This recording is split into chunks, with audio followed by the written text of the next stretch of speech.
5 remèdes pour atténuer les douleurs du syndrome du canal carpien. Il est important de faire attention à la posture que nous adoptons lorsque nous utilisons notre téléphone portable ou notre ordinateur. Si nous le pouvons, nous devons privilégier les claviers ergonomiques. Beaucoup de femmes souffrent du syndrome du canal carpien. Dans beaucoup de cas, le seul remède est une intervention chirurgicale. Mais, avant d'en arriver là, il vaut la peine de suivre quelques conseils simples pour améliorer sa qualité de vie.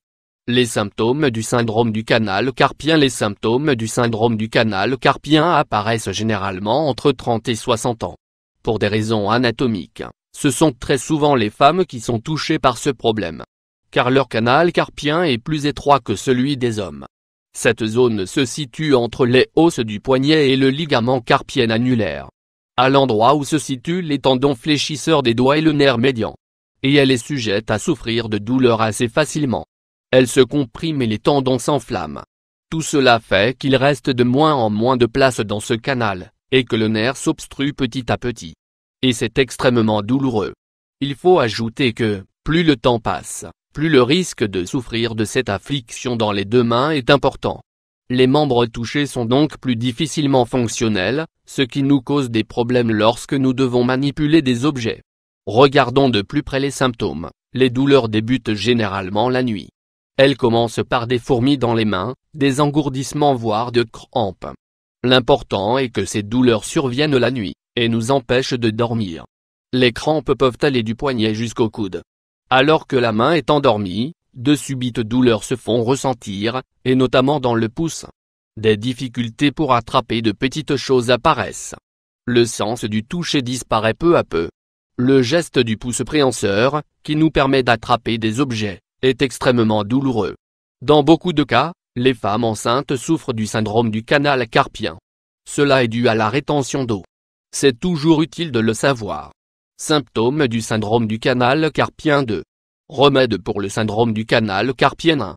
Le soin anti-inflammatoire au gingembre. Il existe des plantes médicinales qui ont des propriétés anti-inflammatoires efficaces, comme par exemple le gingembre. Pour cet onguent, nous allons utiliser une cuillerée de racines de gingembre râpées, de l'eucalyptus et de la menthe. Vous pouvez utiliser des huiles essentielles ou réaliser vous-même des infusions, qui auront les mêmes effets. Pour cela, prenez 5 feuilles de chaque plante, et ajoutez-y 2 cuillerées de gingembre. Faites l'infusion avec un verre d'eau, puis laissez le tout dans le réfrigérateur. Appliquez-le sur votre main lorsque le mélange est froid. À cette température, ses pouvoirs désenflammants sont décuplés. Mettez un peu du mélange sur une compresse et laissez-le agir durant une demi-heure. Vous verrez alors comme vous vous sentirez mieux. 2. Le soin anti-inflammatoire au cyprès et au romarin. Il faut réaliser une infusion avec 2 branches de romarin dans un verre d'eau. Laissez le tout refroidir et, en attendant, faites-vous un petit massage avec de l'huile de cyprès. Le cyprès est l'un des meilleurs anti-inflammatoires naturels. Puis, appliquez-vous une compresse froide imbibée de l'infusion de romarin sur la zone douloureuse. 3. Le soin à la farine de fenugrec. Traitement pour les douleurs du syndrome du canal carpien. Avez-vous déjà entendu parler des vertus du fenugrec?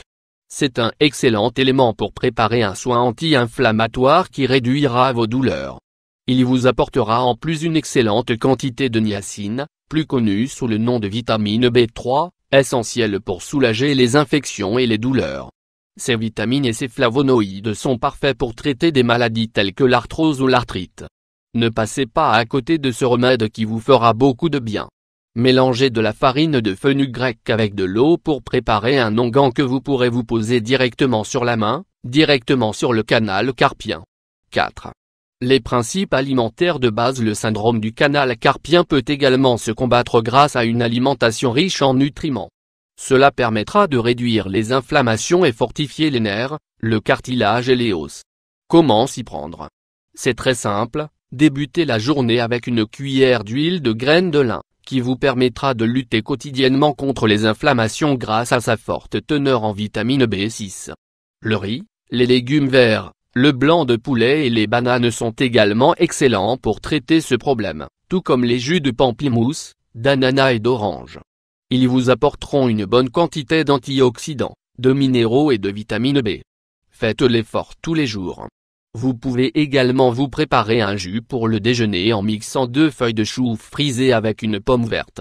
Si vous le faites 3 fois par semaine, vous vous sentirez bien mieux. 5.